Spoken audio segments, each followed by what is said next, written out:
Kuvendi i Kosovës është shndruar në simbolin më të qartë të bllokadës politike. Aty ku duhet të flas vullneti i popullit, sot sundon heshtja e llogarive partijake. Institucioni më i lartë ligjvënës është kthyer në peng të pazareve politike dhe kalkulimeve të pushtetit. Jo për herë të parë, por ndoshta për herë më të rrezikshme. Shteti po bëhet peng nga ata që janë betuar ta përfaqësojnë. Në vend të ligjit dhe vendimarrjes dominon inati dhe strategjia e djegjes së terrenit. Kosova nuk është pa kuvend vetëm në funksion, është pa kuvend në frym, në përfaqësim dhe në përgjegjësi. Dhe kjo është alarmante. Bardha Ahmeti nga PSD godet ashpër për vetëvendosjen, duke akuzuar për krijimin e një kaosi, përmes një ligji që vetë e solli në vitin 2021. Sipas tij, vetëvendosje po mbahen vendin peng me ministra, deputet dhe po shtyn pazare politike përmes votimit të fshehtë. Ahmeti e quan këtë një strategji të pastër manipulimi, ku kreu i kuvendit kërkohet pa lëshuar asgjë, ndërsa pazari i madh ruhet për qeverinë. Na besojmë që ky ngërës është jetë i dëmshëm, tashmë e kemi pasur që ka disa kërkesa, sidomos prej komunave për rialokim buxhetit i cili është i pamundshëm sepse tash nuk ka as kuvendet, nuk kemi as qeveri. Pra është një farë kaosi ku ministrat po pretendojnë me vazhdu me qenë ministra ndërkohë që janë deputet dhe pikërisht prej një ligjit cilin këta e kanë bën në vitin 2021 vetëvendosja ka sjell vetë atë ligj, ka një konflikt cilin besoj që do të përfundojë në gjykatë dhe do ta shohim një vendim sa i përket kësaj. Mirë po për neve ajo që ka ndodhur gjatë kësaj kohe dhe ajo që ka presim me ndodh është vetëm një farë tendencë për pazare. Sfundmi e kemi pa që vetëvendosja është duke kërkuar një votim të fshehtë për kryetarin e kuvendit dhe kjo nuk është kur gjë tjetër veç pazar. E dëgjuam Gani Gecën i cili foli në emër të vajzës së tij Marigona Gecët, ku ish kryetari i kuvendit Glau Konjusa kishte provu me u ofru dhe me bë pazare për votën e saj.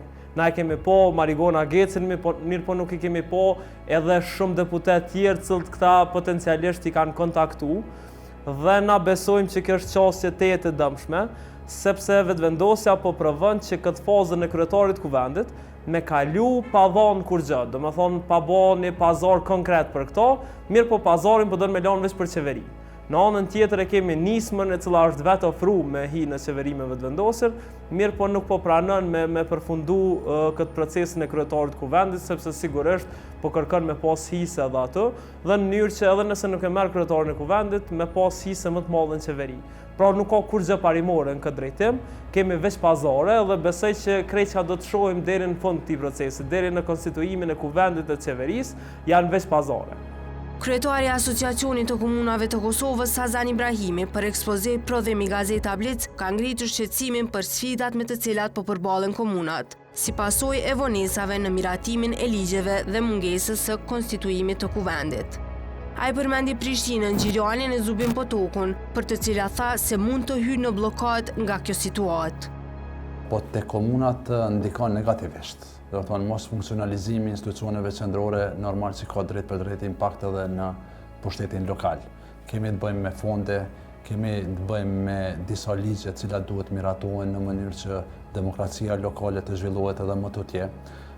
Kemi 3 komunat e Republikës së Kosovës, komunën e Prishtinës, Gjilanit dhe Zubin Potokut, cilat i kanë miratuar buxhetet e tyre komunale me vonesë. Dhe tani pritet që Kuvendi i Republikës së Kosovës të konstituohet në mënyrë që t'i aprovoj ato buxhete komunale të cilat janë miratuar me vonesë. Nëse Kuvendi i Republikës së Kosovës nuk konstituohet, atëherë këto 3 komuna nuk mund të zhvillojnë apo të zbatojnë projekte të reja në investime kapitale, sepse ashtu e thot edhe ligji. Për këtë arsye, për komunat në përgjithësi është me rëndësi funksionalizimi i institucioneve të nivelit qendror. I kemi problemin me mjetet financiare të cilat janë të dedikuara për Ballkanin Perëndimor, që shuma totale është rreth 6 miliardë euro, ku Republika e Kosovës mund t'i përfitojë me qindra miliona euro. Mirëpo nevojitet miratimi i kësaj marrëveshje në Parlamentin e Republikës Kosovës. Pse po e them këtë? Është sepse është një shumë e konsiderueshme mjeteve financiare nga plani për zhvillim apo plani, si se thojnë ata, plani i rritjes së Bashkimit Evropian për vendet e Ballkanit Perëndimor, ku komunat do të përkrahen në investime kapitale, në digitalizimin e shërbimeve, pastaj në zhvillim të qëndrueshëm ekonomik. Domethënë këto mund të jenë pasojat e mos konstituimit të Kuvendit të Republikës Kosovës financiare. Në anën tjetër, me kërkesën e Asociacionit të Komunave të Kosovës, këtë vit në planin legislativ është parapar amendamentimi i ligjit për tatimin në pronën e palojshme. Një ligj cilën ne si asociacion e kemi kontestuar dhe kemi kërkuar në vazhdimsi që të amendamentohet për shkak që qytetarët e Republikës Kosovës kanë pranuar faktura në disa raste 200% apo 300% më të shtrejta se sa para se të miratohet ligji aktual i tatimin pronë.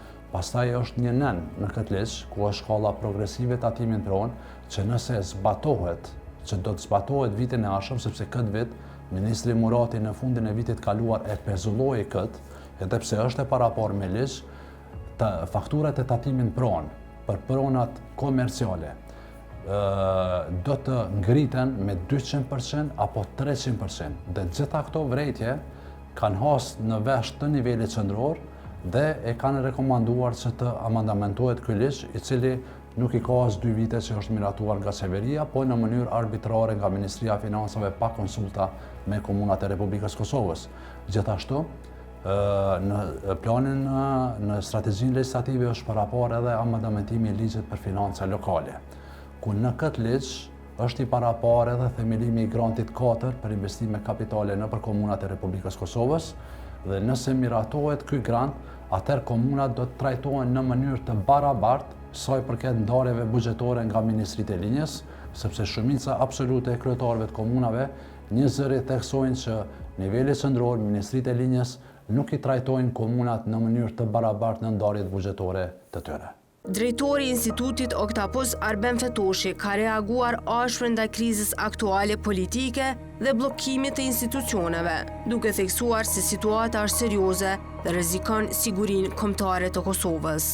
Në një deklarat për ekspoze, prodhimi Gazeta Blic, Fetoshi tha se vendi nuk është në pozicionin e një shteti të konsoliduar si Belgjika, që mund të përballojë periudha të gjata pa institucione funksionale.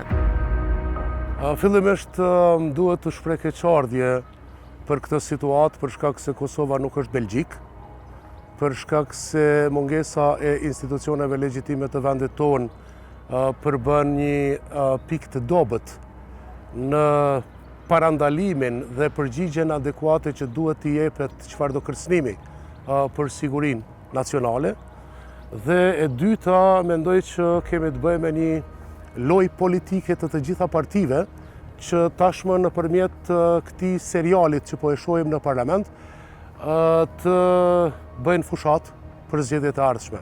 Shpresoj që ky ngërç të i kalohet sa më shpejt, për shkak se Kosova ka nevojë imediate për një strategji gjithëpërfshirëse, e cila do t'i parashikonte sakt dhe do t'i ndërtonte strategjitë e duhura që ta kundërshtoj kërcënimin hibrid që na vjen nga Serbia dhe që t'i kundërpërgjigjet strategjisë së koordinuar serbo-ruse që kërcënon ose minon demokracinë dhe praninë perëndimore në Ballkanin perëndimor.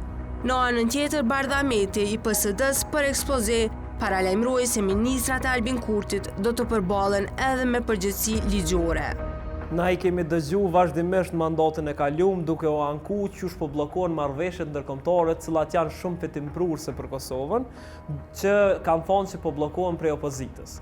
Mirë, po pyetja se sa do të më u bëhet vendosës është pse nuk po ndërmerr një hap drejt konstituimit të kuvendit, edhe me i kalu tash ato marrëveshje, sepse me të vërtetë është dëm i madh për Kosovën që po vazhdon me qenë pa kuvend, dhe na besojmë që pyetja dhe përgjegjësia kryesore në këtë rast bie tek partia e cila ka dalë para nga zgjedhjet, sepse edhe vendimi i gjykatës kushtetuese u jep drejtën e propozimit të kandidatit parë dhe në këtë moment na besojmë që trysnia presionit do të më qenë mbi partinë fituese. Në anën tjetër nuk është vetëm konstituimi i kuvendit, është bllokadë edhe në qeveri. Pra nuk kemi një qeveri e cila mundet me i marrë krejt vendimet. Kemi një qeveri në detyrë që po e quajnë, e cila potencialisht çdo ditë është duke bërë shkelje ligjore. Pra na besojmë që në fund këtij procesi këta ministra do të përballen edhe me përgjegjësi ligjore, prandaj është jashtëzakonisht e nevojshme që Kosova me pas një kuvend edhe një qeveri, mirë po na besojmë që kjo zhakitje po ndodh edhe për shkak që Kurti është tashmë i vetëdijshëm që partitë opozitore nuk janë të interesuar me formu qeveri. Na kemi polë LDK-n e cila po qëndron vazhdimisht në këtë qëndrimin e saj që ne nuk dojmë me qenë pjesë e qeverisë së startshme dhe duke po këtë reagim të LDK-s, Kurti e ka komoditetin me zhagit sa ma shumë këtë çështje, duke prit që dikush prej deputetëve, qoftë LDK-s, qoftë PDK-s, qoftë AK-s, lodhët edhe kalon anën e tij.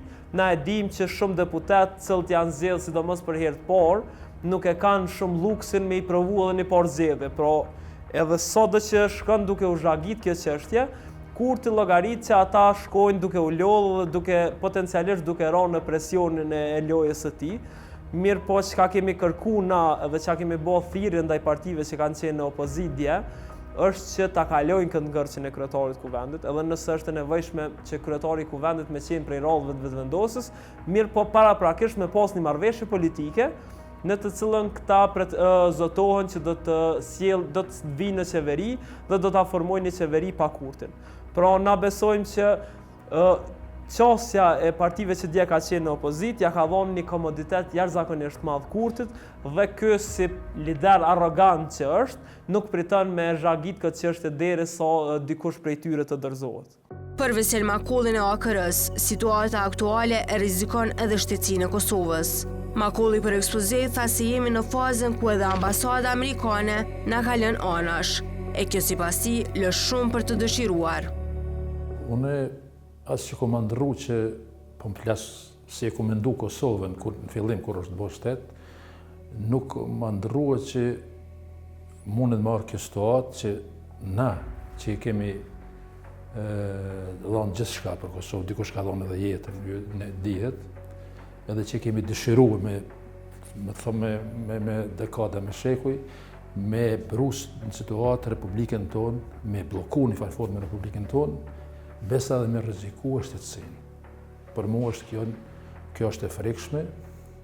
Vetë fakti, bile kom thonë në disa intervista më herët, që ambasada amerikane, që unë e konsideroj jone, po ajo është nuni pavarësisë të Kosovës, ajo na ka bërë shtet, ajo na ka lënë anësh, nuk është ka interesuar, se na edhe përpara kena pas situata, mirë po kanë intervenuar, se shqiptarët që mësuar pa intervenuar dikush, nuk e zgjidhin vetë problemin, që edhe gjatë historisë ka ndodhur, edhe kur kriju Shqipnia edhe që ka ndodhur, kështu që ajo ka qenë e frikshme për mua që ambasada amerikane na ka lënë në farë forme, edhe tash është jo vetëm ka shqyqojnë që apo dojnë me bo, po dojnë me këqyrë si duket djerzëllakun tonë, patriotizmin tonë, se për mua është kjo patriotizm, me bloku vendin, me na humbë mjetët që janë të dedikume për ato bashkimit evropian që do të mos hyanin ajo legjislaturë do të me shkuën përmes kuvendit këtë aty une, edhe kena humbë duke 60 milion diçka, në start aty shumë diçka është me 100 milion, po kjo është këto çdis, unë s'e kuptoj këta njerëz. Ku është faji, nëse pyetni, faji është e fituesi.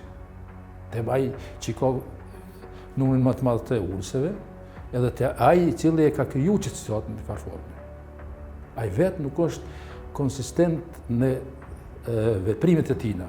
Ai para 4 vite, apo kur ka qenë një situatë ngjashme, kur vetë ka thonë unë nuk e votoj dhe s'ka votu kur gjaj. Ai vetë të përbohet fjalë të veta. Që ka thonë para 4 vite për Kadri Veselin që se ka votu, ka kërku me ndru këta djurën, të përbohet fjalë të veta, që kjo është shumë e thjeshtë është. Sipas Makollit, fajtori janë të gjithë, për barra kryesore bie në lëvizjen vetëvendosje. Da, momentalisht për pos presidenca ekziston ajo, na de jure nuk kemi institucione. Edhe kjo situatë jep me tregu që këta lider janë të menduar që për interesin të vet, nuk është të menduar për interesin shtetëror. Edhe presidentja është në hijen e këtyre mendimeve. Ajo do të me veprue. Ajo do të me qohë urgjentisht në kërkesën e vetëm është ajo që mund me qohë një gjykatë konstitutëse. Po mos mrami konstitutëse të me thonë të vetin. Ata konstituta është bo për njerëz të kulturuar. për njerë që dojnë vendin e vetë. Ajo s'ka mujt me parapar një kësi sene me parapar atje që në qofë se si ka numrat e kuta diune. Ajo është për njerëz, edhe Konstituta Amerikane është shumë e thjeshtë. Po ata i përmbohen, ata nuk binë vetin, shtetin që si blokade. Në këtë rast, duhet me dërguë urgentisht ajo. Edhe duhet me vepru ajo, po si duket edhe ajo ka për interesat veta. Krejt këtu është situata se asë njëna palë nuk i ka numrat. Asë nuk i ka pozita, asë opozita. Është edhe pak faj i opozitës, se opozita duhet urgentisht me homogenizu, me u bo bashk, me i bo numrat, edhe me votuë, dhe pastaj me filluë ai cikli i zgjedhjes qeverisë, i cili është dhonë, edhe aty ka pas blokat, po tash kushtetuta e ka zbërthy atë, që ose ai nuk mundet 2 herë apo sa është, atëherë vjen ai që i ka numrat, kështu që me shku përpara. Po summa summarum, 2 partin të frigu, se i presin shumë obligime që i ka marrë kjo qeveri në rrafshin ndërkombëtar, i kanë marrë dhe ata përpara. Po tash kjo disa gjana i ka si me thonë, i ka pranue në Bruxelles edhe në Ohër, bile ka pranue edhe një autonomi aty, është ato, janë ato pika 7, nëse nuk gaboj, që ky e pranon, ky e ka pranun të ndërkombëtarët, kurse në mrena e ka një naracion krejt populist. Dhe më thonë, po dalë të pyetja e ju drejt për drejti, ky që me thonë, izolim që na u ka bo nga ndërkombëtarët është faji i kryeministit, cili tjetër flet takime me ta, tjetër ati i pranon të gjitha, ka vjen ashet naracione folklorike, glorifikuese, naracione todave. Ndërmarrësh ndërkombëtare s'kem çare pa i jetësue. Ato janë obligim, edhe shkaku i qasaj na kanë ardhur sanksionet, edhe këto humbje që kemi me materiale dhe këtë gjitha. Analisti politik Edan Halimi thotë se Kurti ka qëllim zvarritjen e kuvendit, por sipas tij, këto veprime do ta lënë shumë prapa në zgjedhjet komunale. Po tash përfshihet fajtori kryesor që Albin Kurti s'don me kry këtë çështje që i takon me ligj dhe me kushtetutë, sidoqoftë Albin Kurti është të bo thjesht kalkulime politike dhe vetëm e vetëm për interesat e tina personale dhe për partinë e tij. Sidoqoftë e dim shumë mirë marrëdhëniet mes Kosovës dhe SBA-s, e dim Albin Kurti sa ka qenë 4 vjet kryeminist, nuk e ka vizituar asnjë shtëpinë e bardhë, sidoqoftë është dëmshëm për një kryeminist të Republikës së Kosovës mos me vizitu shtëpinë e bardhë, se gjithë ish kryeministët e tjerë kanë vizituar, sidoqoftë ato marrëdhëniet e mira mes SBA-s dhe Kosovës vazhdojnë pavarësisht atyneve thjesht politikanë që i kanë të paktën i kanë përkërsuar ato marrëdhënie, sidoqoftë jo në atë mas, që mu prish krejt, po unë mendoj që Albin Kurti thjesht është të ja bu argatin ke dikuj tjetër dhe jo vetës, po besoj që popullata ta shpërblërson vetë këto ngecje që sa dhe nuk do me bozgji dhe e ka qenë një kundër kandidate, besoj që nuk është unifikuese, është përqase, e din zonën e Haxhiu me gjithë respektin për të, as se ke personale, si në aspektin profesional, e di ma e ministrisë sa ligji u kanë kthye në bazë dhe nuk ka pas as sukses, po besoj që këtë zoti Kurti e din shumë mirë dhe vetëm do me bo një lloj kalkulime dhe asnjë lloj zgjidhje, po besoj që ato e voton popullata dhe e vlerëson vetë në zgjedhjet e ardhshme që kemi për zgjedhjet komunale dhe besoj që e marrin një farë mendimi ma profesional për çdo votues që i ka mashtruar dhe faktikisht i ka shantazhuar. Sipas Halimit, pasi për 3 muaj Kosova s'ka kuvend, do të mbesi mjaftoje në sferën diplomatike. Kuptohet, na edhe në 4 vjeçarin qeverisë thuhet që s'kemi pas ministrët të jashtëmit, a e veç ka është pagu, thjesht për taksa paguese të Republikës së Kosovës dhe thuhet ai ministri ka funksionuar si një OJQ që sapo është themeluar dhe besoj që këtë e dim shumë mirë edhe çdo qytetar i Republikës së Kosovës, asnjë njohje se kemi pas, fal Bexhet Pacollit të AKR-s ka ardhur shumë njohje edhe përpara dhe tash është kontributi i tij shumë i madh për vlerësuar dhe ai njohje tjetër që ka nga presidenti dhe u mundu kjo qeveria tash në detyrë që është mi marr ato merita që nuk i takojnë. Ndër sfidat kryesore me të cilat po përballen komunat, Sazan Ibrahimi nga AKK-ja përmendi edhe barën financiare të krijuar nga kontratat kolektive dhe vendimet gjyqësore, që sipas tij po rëndojnë buxhetet lokale. Sa i përket legitimitetit të pushtetit lokal, ai nuk mund të kontestohet në asnjë mënyrë, sepse neve kemi zgjedhjet lokale të rregullta, të cilat bëhen brenda 4 viteve, dhe tash po shpresojmë që ndoshta edhe shumë shpejt Presidentja e Republikës Kosovës do të dalë me një vendim se kur do të mbahen zgjedhjet e ardhshme lokale. Sa i përket legitimitetit nuk kontestohet asgjë. Mirë po sa i përket vështirësive dhe sfidave që komunat ballafaqohen me mos funksionalizimin e nivelit qendror janë të shumta.